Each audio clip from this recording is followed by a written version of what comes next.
but there's a magnificent waterfall coming down, and you've also got one of these intrusions. And because the glacier has retreated relatively recently, you can see the rock exposures very well and the colour of the rock. So coming up again on the port side, you will see a magnificent glacier.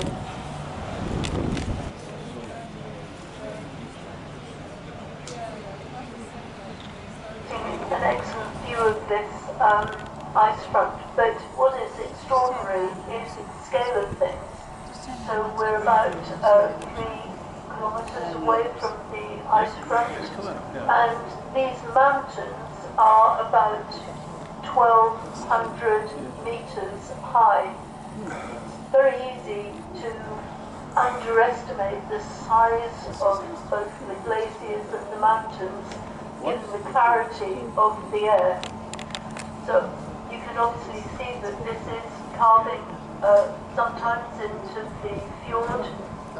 You've got quite big chunks of ice coming off that glacier. And obviously the more ice there is, the deeper the erosion. So here we've got well over 200 metres of water depth. So that glacier is flowing down and then scouring and plucking the bedrock over which it's flowing. As I said, it's not just the result of one glaciation, but multiple glaciations. Because ice is solid, it can't flow around the bits called interlocking spurs, which stick out very often into a river valley. It just plows over them, creating truncated spurs. I will be around on the deck and around the ship. I do have maps at various scales and also geology maps. If you are interested in getting a bit more detail, please do stop and chat to me, and I'll try and show you where we are, where we've been, related to things that you will have seen, and answer any detailed questions that you may have. This is Michael speaking from the navigational bridge. Today it's Saturday, the 10th of August, and the time is 12 noon. Our noon position is latitude 60 degrees, 9.8 minutes north, and longitude 43 degrees, 37.7 minutes west. That gives us a position in the Kangaluk Fjord, 1.3 miles away from the glacier. You wouldn't think that that glacier is 1.3 nautical miles away. Kangaluk Fjord is also known as Kangerluarak. It's a fjord in the King Frederick VI Coast Kujalleq municipality in southern Greenland. In Kangaluk there is a small cove at a place named Sagakipnua, where Lieutenant Wilhelm August Graf was detained 17 days in 1829 during his East Coast expedition owing to the difficult ice and weather conditions to the north. Kangaluk is a short fjord. Several glaciers discharge into the fjord from the Grand Mountains, rising to the west and displaying purple and blue strata. Kangaluk extends in a roughly northwest-southeast direction for 11 kilometers, 6.8 miles, between Kangaluk Fjord to the north and Iluki Fjord to the south. To the southeast, the fjord opens into the North Atlantic Ocean, northwest of Cape Discord and the island of Iluki. And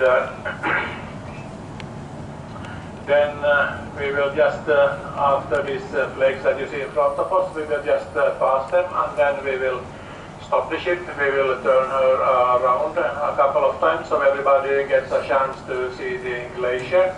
And as already Penny said, the mountains on our port side are 1,200 meters high, and on our starboard side they are 1,050 meters high.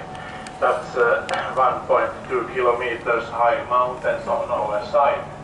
So, as already said, the glacier is extremely big also.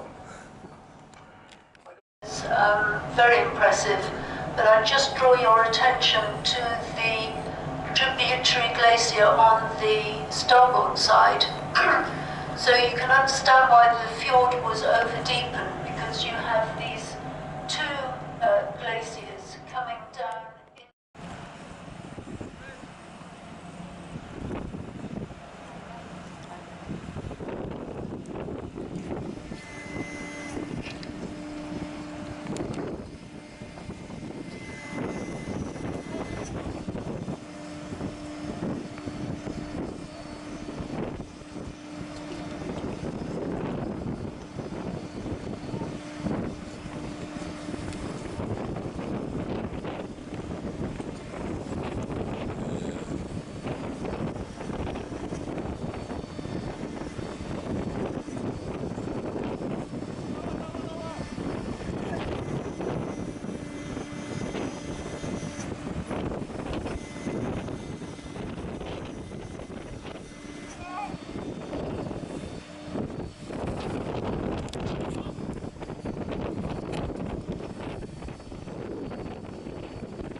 Of the intrusions that I referred to.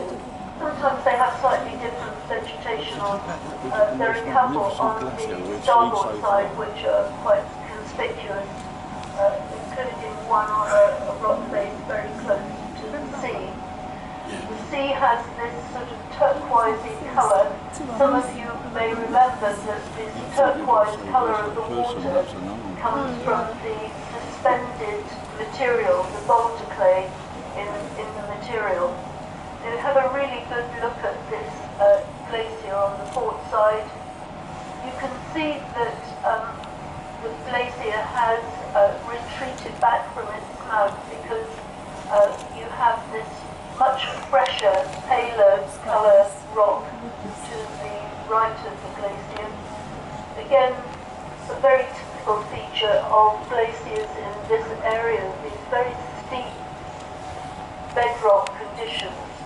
So underneath the ice, you've got a very steep gradient, and that's what's causing the crevassing there. So the captain has slowed down a little bit so you can get a good photograph.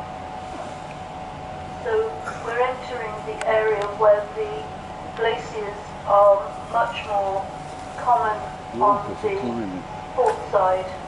So you have to get yourself into a position where you can see the ice on the port side. See that very nice blue colouring coming in.